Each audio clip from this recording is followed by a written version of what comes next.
Dear students, what is the typical value of alpha used in hypothesis testing? Options: A 0.01, 0.05, 0.1, 0.2.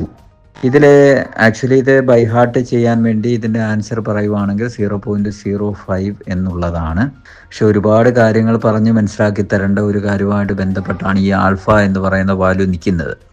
പ്രധാനമായിട്ടും നിങ്ങൾ hypothesis എന്നൊക്കെ പറഞ്ഞതിൽ നിന്ന് മനസ്സിലായിട്ടുണ്ടാവും, ഇത് സ്റ്റാറ്റിസ്റ്റിക്സുമായിട്ട് ബന്ധപ്പെട്ടുള്ള ഒരു പ്രോബ്ലമാണ്. അവിടെ നിങ്ങൾ നൾ ഹൈപ്പോതെസിസ് എന്ന് പറയുന്ന ഒരു കാര്യം കേട്ടിട്ടുണ്ടാവും. എന്താണ് നൾ ഹൈപ്പോതെസിസ്?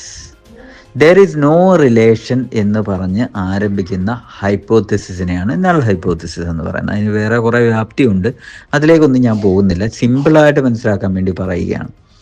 അപ്പോൾ ഈ പറഞ്ഞ കൂട്ട് ഇപ്പോൾ ഒരു മരുന്നും ഡയബറ്റീസും തമ്മിലുള്ള ബന്ധമുണ്ടോ? അപ്പോൾ ആദ്യം ഒരു നൾ ഹൈപ്പോതെസിസ് അങ്ങ് സെറ്റ് ചെയ്യുന്നു. There is no relationship between a drug and diabetic mellitus എന്നുള്ള രീതിയിൽ വെക്കുന്നു. അപ്പോൾ ഈ പറഞ്ഞ നോ എന്ന് പറയുന്ന നോ റിലേഷൻ എന്ന് പറഞ്ഞ് ആരംഭിക്കുന്ന സംഭവമാണെന്നുള്ള കാര്യം പ്രാഥമികമായിട്ട് നിങ്ങൾക്ക് മനസ്സിലായല്ലോ. ഇനി ഞാൻ പറയുന്ന കാര്യം ഒന്ന് ശ്രദ്ധിച്ച് കേട്ടോണം. ഇത് പഠിക്കാൻ വേണ്ടി എപ്പോഴും ഈ സ്റ്റാറ്റ് നല്ല രീതിയിൽ പഠിപ്പിക്കുന്ന എല്ലാ അധ്യാപകരും കൊണ്ടുവരുന്ന ഒരു എക്സാമ്പിൾ എന്ന് പറഞ്ഞു കഴിഞ്ഞാൽ, നമ്മുടെ ഈ കോടതിയിലേക്ക് ഇപ്പം ഒരാളൊരു മോഷണം ചെയ്തു, ഓക്കെ, ഒരാൾ ഒരു വീട്ടിൽ നിന്ന് സ്വർണം മോഷ്ടിച്ചു എന്നുള്ള രീതിയിൽ പോലീസ് പിടിക്കുന്നു. പോലീസ് പിടിച്ചതിന് ശേഷം ഈ കുറ്റവാളിയെ നേരെ കോടതിയിലേക്ക് ഹാജരാക്കുകയാണ്.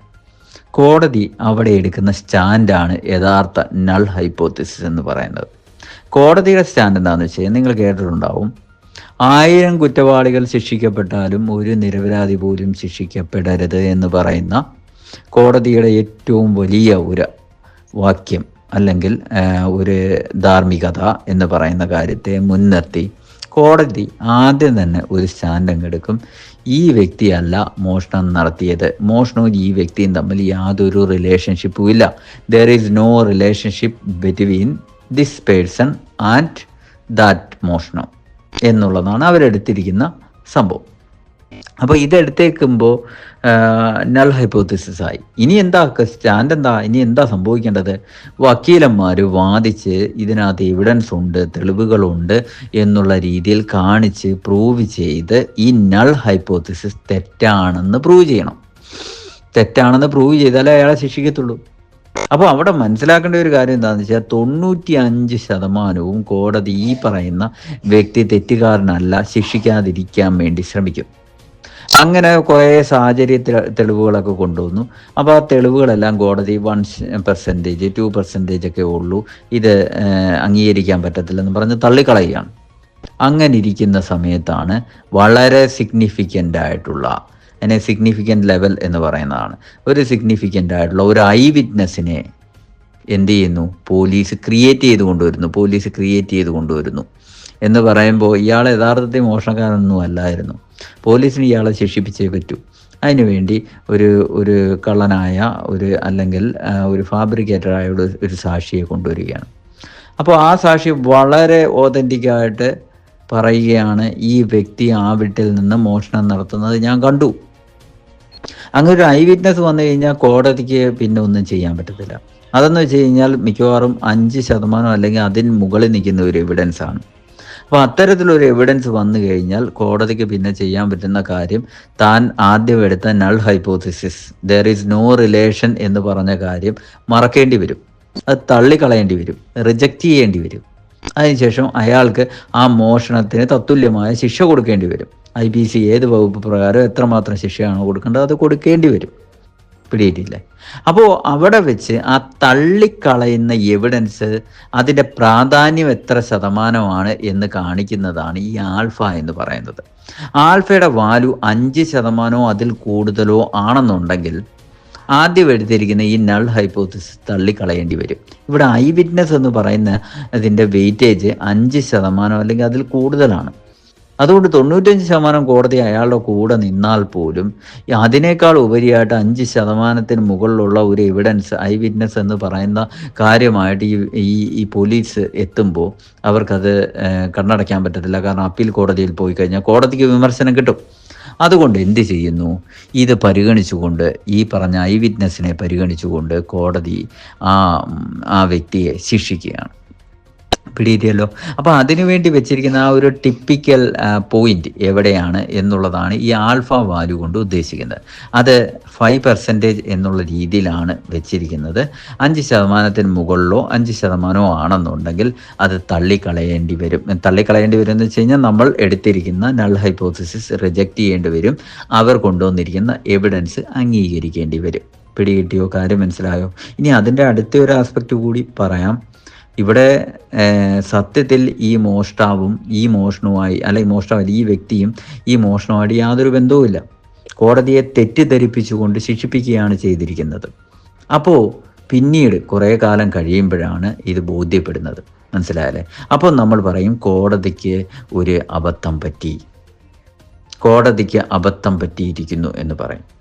ഇത്തരത്തിൽ ഈ 5%ഓ അല്ലെങ്കിൽ അതിന് മുകളിലോ എവിഡൻസ് കണ്ട് ഒരു വളരെ ട്രൂ ആയിട്ടുള്ള നൾ ഹൈപ്പോത്തിസിസ് എന്തായിരുന്നു? ഈ വ്യക്തിയും ഈ പറഞ്ഞ മോഷണവും തമ്മിൽ യാതൊരു ബന്ധവും ഇല്ല എന്ന് പറയുന്ന നൾ ഹൈപ്പോത്തിസിസ് കോടതി റിജക്റ്റ് ചെയ്യേണ്ട സാഹചര്യം ഉണ്ടായതിനെ നമുക്ക് ആൽഫ എറർ എന്ന് പറയാം.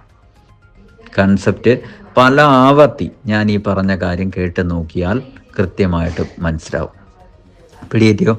അപ്പോൾ ആ ഒരു ഫാബ്രിക്കേറ്റഡായിട്ടുള്ള ഒരു ഐ വിറ്റ്നസിനെ കൊണ്ടുവന്നത് കൊണ്ട് കോടതി തെറ്റിദ്ധരിക്കപ്പെടുകയും അതിനെ 5% മുകളിൽ വെയിറ്റേജ് ഉള്ളത് കൊണ്ട് ഈ വ്യക്തി ഈ പറഞ്ഞുകൂട്ട് ആദ്യം എടുത്ത ഈ വ്യക്തിയും മോഷണവും തമ്മിൽ യാതൊരു ബന്ധവുമില്ല എന്ന് എടുത്ത ആ സ്റ്റാൻഡിൽ നിന്ന് കോടതിക്ക് പിന്നോട്ട് പോകേണ്ടി വരുന്നു. അത് റിജക്റ്റ് ചെയ്യുന്നു. ഇയാൾ കുറ്റവാളിയാണെന്ന് തീരുമാനിക്കുകയും ശിക്ഷ കൊടുക്കുകയും ചെയ്യുന്നു. അത് പിന്നീട് തിരിച്ചറിയുമ്പോൾ അതിനെ നമ്മൾ ആൽഫ എറർ എന്ന് പറയുന്നു. പിടികിട്ടിയോ? കാര്യം മനസ്സിലായോ? ഇത് പല ആവർത്തി കേട്ടു നോക്കുക. ക്ലാസ്സിൽ ഞാനത് വളരെ ഡെപ്തിൽ പറഞ്ഞ് മനസ്സിലാക്കി തന്നിട്ടുണ്ട്. ഇനിയും പറഞ്ഞു തരുന്നതായിരിക്കും.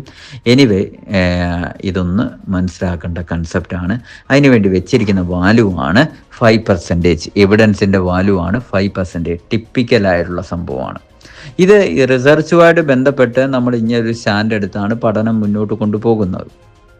അപ്പോൾ ചില സാഹചര്യങ്ങളിൽ എവിഡൻസ് വരുന്ന സമയത്ത് നമ്മൾ എടുത്ത നൾ ഹൈപ്പോത്തിസിസ് റിജക്റ്റ് ചെയ്യേണ്ടി വരും. അവിടെ എവിഡൻസ് 5%ഓ അതിൽ കൂടുതലോ ആയിട്ട് നിൽക്കേണ്ടി വരും. പക്ഷേ ഇങ്ങനെ ഹെൽത്ത് റിലേറ്റഡ് ആയിട്ടുള്ള റിസർച്ചൊക്കെ ചെയ്യുന്ന സമയത്ത് ഇത്തരത്തിൽ യാതൊരു തരത്തിലുള്ള അബദ്ധങ്ങളും വരാതിരിക്കാൻ വേണ്ടി ഇതിൻ്റെ വാല്യൂ വീണ്ടും കുറച്ചിടാറുണ്ട്. അപ്പോൾ അതൊക്കെ പിന്നീട് ഞാൻ പറഞ്ഞു തരാം. എങ്കിലും ടിപ്പിക്കലായിട്ടൊന്നുള്ള രീതിയിൽ പറഞ്ഞിരിക്കുന്നത് കൊണ്ട് അത് 5% ആണ് എന്നുള്ള കാര്യം ഓർക്കുക, അല്ലെങ്കിൽ 0.05 ആണ് എന്നുള്ള കാര്യം ഓർക്കുക. ഓക്കെ, അപ്പോൾ ആ ഒരു കാര്യം കൃത്യമായിട്ട് മനസ്സിലായിട്ടുണ്ട് എന്ന് പ്രതീക്ഷിക്കുന്നു. തീർച്ചയായിട്ടും നിങ്ങൾ മനസ്സിലാക്കേണ്ടത്, ഈ പരീക്ഷയായിട്ട് ബന്ധപ്പെട്ട് ഇപ്പോൾ ചോദിക്കുന്ന ക്വസ്റ്റ്യൻസ് നിങ്ങൾക്കറിയാം, ബേസിക് ലെവൽ ക്വസ്റ്റ്യൻസ് ഉണ്ടാവും. ഒരു ആവറേജ് ഡിഫിക്കൽട്ട് ലെവലിൽ ഒരു 10-30 ക്വസ്റ്റ്യൻ ഉണ്ടാവും. നല്ല ഡിഫിക്കൽട്ടായിട്ട് ആപ്ലിക്കേഷൻ ലെവലിൽ ഒരു 20 ക്വസ്റ്റ്യൻ ഉണ്ടാവും. ഇതിനകത്ത് ബേസിക് ക്വസ്റ്റ്യൻസ് ഒരു 50 ക്വസ്റ്റ്യൻ ചോദിച്ചു കഴിഞ്ഞാൽ 30-35 എല്ലാവരും ശരിയാക്കും. ഡിഫിക്കൽട്ടായിട്ടുള്ള 30 ക്വസ്റ്റ്യനകത്ത് ഒരു 15 എണ്ണം ശരിയാക്കാൻ ശ്രമിക്കും ആൾക്കാർ. അപ്പോൾ ഏകദേശം ഒരു 10-45 മാർക്ക് വരെ നമ്മളെത്തും. പിന്നീടുള്ളത് ഈ ഡിഫിക്കൽട്ട് ലെവലിലുള്ള ക്വസ്റ്റ്യനാണ്. അതിലൊരു 5 മാർക്ക് അല്ലെങ്കിൽ ഒരു 10 മാർക്ക് നമുക്ക് സ്കോർ ചെയ്യാൻ പറ്റിയാൽ അതായിരിക്കും നമ്മുടെ റാങ്ക് എത്രമാത്രം. നമ്മൾ കട്ട് ഓഫ് ഈ പറഞ്ഞ ഈ ഒരു ലെവലിൽ എങ്ങനെയെങ്കിലും ഒപ്പിച്ചെടുക്കും. പക്ഷേ ഈ പറഞ്ഞ കട്ട് ഓഫിന് ഉപരിയായിട്ട് ഒരു 10 മാർക്ക് മേടിക്കാൻ നിങ്ങൾക്ക് കഴിഞ്ഞാൽ മാത്രമേ നിങ്ങൾക്ക് നല്ല റാങ്കിലേക്ക്, ആദ്യ റാങ്കുകളിലേക്ക്, ഒരു ഇപ്പോൾ 100 പേരുള്ള ഒരു റാങ്ക് ലിസ്റ്റിൽ 50-നുള്ളിൽ എത്താൻ കഴിയുള്ളൂ.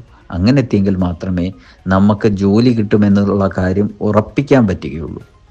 6 മാസത്തിനുള്ളിൽ അല്ലെങ്കിൽ 1 വർഷത്തിനുള്ളിൽ നമുക്ക് സേഫായിട്ടുള്ള ഒരു സെക്യൂറായിട്ടുള്ള ഒരു ജോലിയിൽ എത്താൻ പറ്റുകയുള്ളൂ. ഒരുപാട് ഡീപ്പായിട്ട് അല്ലെങ്കിൽ ഒരുപാട് വലിയ ഒരു ഓഡിയോ ആയിപ്പോയി. എനിവേ, ഈ കാര്യം മനസ്സിലാക്കാൻ വേണ്ടിയാണ് ഇത്രയും ഡെപ്തിൽ ഞാൻ പറഞ്ഞത്. ഒരു പരിധിവരെ മനസ്സിലായിട്ടുണ്ടാകുമെന്ന് പ്രതീക്ഷിക്കുന്നു. ഞാനത് പിന്നീട് ഒരവസരത്തിൽ കുറച്ചുകൂടെ ഡീറ്റെയിൽഡായിട്ട് പറഞ്ഞു തരാം. Thank you.